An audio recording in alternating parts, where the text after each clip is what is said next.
What's going on by this Afro think tank? I think the rapture is here for Europe.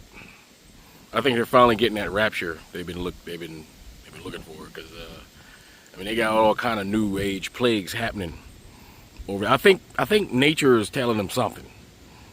You know what I'm saying? I mean, because right now they got a genocide happening, mutual genocide happening between Russia and Ukraine. They got a massive heat wave that's killing all of them. All right, and on top of that, all right, they got the heat wave is causing forest fires, massive forest fires in France. All right, I'm telling you, this is African Orishas seeking revenge upon the European, especially France. I'm telling you, France. There's a reason why your economy is in shambles. Why you guys can't heat your homes. Y'all got fire clouds, okay? Nature is trying to tell you guys that you guys need to turn a new leaf, or else. This is how we work. We told y'all stop. Listen, we told y'all stop fucking with us, didn't we? All right, we told y'all stop fucking with us. Y'all kept fucking with us. We weren't messing with y'all. All right, you guys came to us and started everything. So now we are using the power of nature. You know, because nature don't like this shit. Nature don't like you anti-life people. So they're gonna do what it gotta do. Y'all got clouds of fire. Ain't that saying anything? You can't even come outside. The sun is trying to tell you something. All right, maybe get out of Mali. Stop trying to destabilize African governments, maybe. Maybe y'all should stop doing that. Maybe y'all should lift yourselves up from your own bootstraps. Stop trying to steal everybody's boots. Maybe if y'all did that, maybe the earth and space wouldn't be trying to kill you, because this is the sun. Are you not far? The sun is trying to take you out. All right, Mother Nature is trying to take you out. Everything is trying to take y'all out, right? So I'm just saying, there's a consensus of everything and everybody trying to take y'all out. All right, y'all don't produce sperm. Population going down. Y'all can't come outside no more. It's getting hotter. Y'all really ain't gonna be able to come outside next week. Y'all got fire clouds. Y'all got electrical storms. Y'all got mass fire. I mean, come on. A lot of shit. So maybe you need to do something about it. I don't know. Anyway, you tell me what you think in the comment section. Afro Think Tank. Learn something, teach something. I'm out. Spain's Prime Minister is calling the devastating wildfires ravaging parts of his country and neighbouring France the most painful expression of a climate emergency. Massive flames are getting dangerously close to the cities of Bordeaux and Madrid, and France says they may not be extinguished for months. Tens of thousands of people have already been forced to evacuate their homes. Meanwhile, heat remains a factor as temperatures continue to rise, with no rain in sight.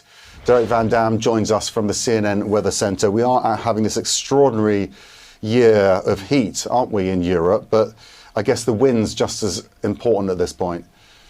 And the drought as well. I think it's important, Max, that we step back, kind of say, how did we get to this point? Well, remember, we had an unusually wet winter. So the months of January and February, we had a lot of water, a lot of rain fall from the sky, and then the taps got turned off. And then we had multiple successive heat waves impact the Iberian Peninsula and western portions of Europe. So this is the drought monitor from Copernicus. And you can see France littered with that dark shade of red near the Bordeaux region. That is the highest level of drought conditions that they monitor. Of course, we have our ongoing wildfires that we're monitoring. There are several hotspots, dozens of hotspots across this area, but we're focusing in on just west of Bordeaux and west of Madrid. This is fascinating. The French authorities here talking about pyrocumulus clouds, their own weather patterns created by the intense heat from these wildfires, and it's visible on this satellite imagery. We picked this because it really tells an important story. This is Bordeaux. This is one of the wildfires, and you could see kind of those overshooting tops. So you're a satellite looking down towards the ground, and this is kind of giving you an example of just how high these billowing plumes of smoke are. We call these pyrocumulus clouds. It is true. Sometimes when intense forest fires get so hot, they actually force the air upwards. The air particles cool, condense, create clouds, and often those can create lightning strikes that spark additional wildfires. But on top of that, it can complicate the firefighting efforts on the ground as well, because once rain falls from this thunderstorm, in essence, cloud, well, it's going to create a lot of wind as well. So it can push embers from the original fire to new additional spot fires further out along the forward flank, complicating the firefighting efforts. So does this. the winds, right? If it gusts anywhere between 20 to 40 kilometers per hour, which it's forecast to do across some of these hardest hit areas, it will make it that much difficult. When we get a change in the wind direction, the forward flank changes from north to south, east to west, depending on what that wind direction is doing. And of course, what's exacerbating it is the heat dome. We keep talking about these this season, and it's exceptionally strong, especially across Spain and into southwestern France. Daytime highs here are about 5 to 10 degrees Celsius above where they should be this time of year, and the dried out vegetation that's left over from the onslaught of rain earlier this winter, yeah, it's been zapped of its moisture. So it is tinderbox conditions on the ground with no rain forecast really in the foreseeable future to help quell these fires. And yeah, we have drought conditions, the high temperatures, and the dry soil vegetation. That is a recipe. Those are the ingredients, Max, that we need for wildfires to continue. Unfortunately, that's the case here. Yeah, that's frightening, isn't it? Derek, thank you so much. Let's bring in Fernando Sedano. He is the wildfire team leader of the Disaster Risk Management Unit at the European Commission's Joint Research Centre. Thank you so much for joining us. And I think one of the stark differences from other years is that those southern European countries often have wildfires, but we've never seen anything quite like this in France, have we? Yeah, that's it. Basically, France is experiencing some of the conditions that are more common in southern European countries like Portugal, Spain, Greece, or even Italy. As was mentioned before, they have been experiencing a continuous extreme fire danger conditions since late May, and the values of those fire conditions are comparable to those of what we should expect in Spain, for instance, in July and August. This is totally unprecedented in France. Derek was talking about the very wet early part to the year, creating lots of vegetation, followed by this very warm summer. Does that say to you that it's almost inextricably linked to climate change because it's these extremes in heat that have created the problem this year? Yeah, definitely. I mean, the high precipitation in the spring and the accumulation of fuel may play more a role in the fires in Spain than those in France, but that's definitely linked to climate change. I mean, when we see a succession of heat waves, these extreme heat waves, this is clearly something that we have been experiencing more in the last years, and that we foresee that will happen more often in the near future. Because even in Scotland, we've seen wildfires, haven't we? If we go quite far north, and the big fear there is that the peat is burning, which is its own problem, isn't it? Because you've got this underground fire as well. So the whole issue is moving northwards. Yeah, this is something that when we look at the records in the European Forest Fire Information System, we can clearly say that large and very large fires are happening more at higher latitudes. What used to be a problem of southern Europe, the Mediterranean basin, now I see that it doesn't happen every year, but every 1 year or another, we have larger fires at higher latitudes. We have seen large fires in the UK and Scotland last year, for instance, 2025, some this year, but we also saw large fires in Sweden back in 2018. France, this year we had the fires near Paris. So this is one of the new trends, by the way. Fires are occurring at higher latitudes and also higher altitudes. And these fire clouds that Derek was talking about, that's also a new problem, isn't it? Because that's actually something that the firefighters can't fight. Yeah, once we have this kind of pyrocumulus, we can say that there's no way we can fight that fire. The fire is going to generate their own weather, their own dynamics. Probably the safest thing to do is just to retreat and try to protect human assets and human infrastructure. This is probably a consequence of the accumulation of fuel, biomass, which is related to landscape management as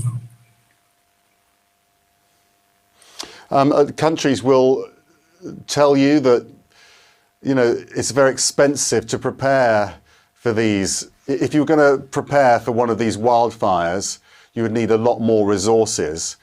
but it's a question of how much resource you spare the rest of the year for these incidents. Is it not the time for the European Union to maybe resource one country fully that can then come to the rescue of other countries? Because it seems as though it's quite a piecemeal response. Each country sending what they can, but it just doesn't feel like enough. Yeah, but that kind of mechanism is already in place. The Union Civil Protection Mechanism allows different member states in the European Union to share their extinction assets. So different countries are sharing their planes, their helicopters, and their ground crews for the extinction of large fires. The mechanism has been in place for a number of years now, and I think it's a good example of collaboration within countries in the European Union. Officials there say that the fire is stabilized, but it is not contained. With it now in the late afternoon, right now, temperatures are climbing once again. What are you seeing on the front lines? Since several days, we are facing wildfire with an exceptional intensity. Today, again, the fire is not contained. We need to have more time because the fire is very, very hard to fight him.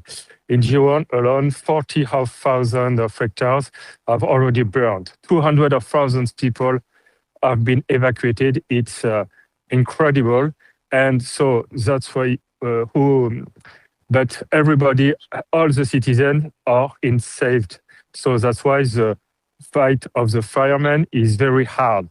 But remember that during this fight, we lost 4 firemen, 1 in Savoie, 3 others in Gironde because of the fire. It's a major civil protection crisis where we lost some firemen. So that's why we were together, think to the family. And by this word, I want to say, be careful, all the firemen of the world, because the wildfire today are more dangerous than several years ago. So that's why to face difficulties, we just need to have some using some new techniques, because these techniques with, for example, to try to massive attack when the fire bursts. We have strong winds in the same place. We have extreme drought. We have very high temperature. In France, we say that when you have more than 30 degrees, when you have a wind out of 30 kilometers by hours, when you have humidity under drought under 30%, you just see that all the conditions are together to make a very big fire. But despite this condition, firefighters have continued to hold the line, with their top priority being the protection of life and communities. Yeah, your Interior Minister said that this fire has a life of its own. Nearly 3,000 firefighters have been deployed. Sadly, as you said, several have been killed. We understand close to 90 have been injured. So, of course, our thoughts are with them, and so many there are so grateful for the work that firefighters are doing. France has just carried out its largest peacetime evacuation since World War II. You've got hundreds of thousands of people evacuated from their homes, people sleeping, thousands of people sleeping on cots. What is your message to those residents about when you think they will be able to return to their homes or any sense of normalcy?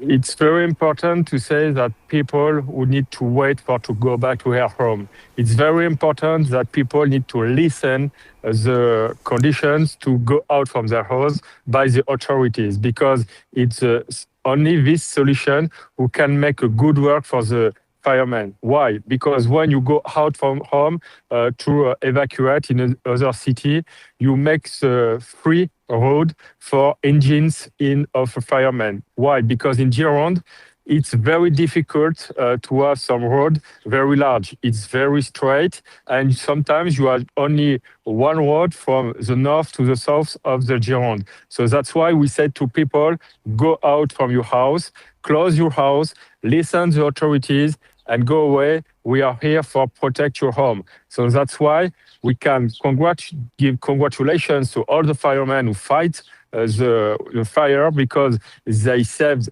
100 and more of house. So that's why when people will go back to their home, they will say that, okay, thanks to firemen, my home is safe. But remember one thing, now with hard wildfires, we need to prepare your home all the time to make clearly around your house, make clearly around all your country, because we need to get out the heat to the fire.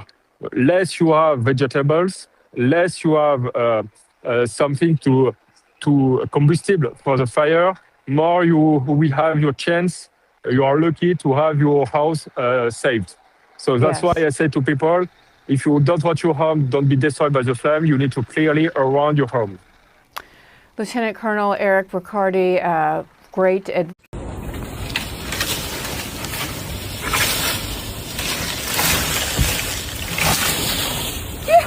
Every accusation is a confession. I will not elaborate. Yep, time to go. That motherfucker coming over here. Woo, shit.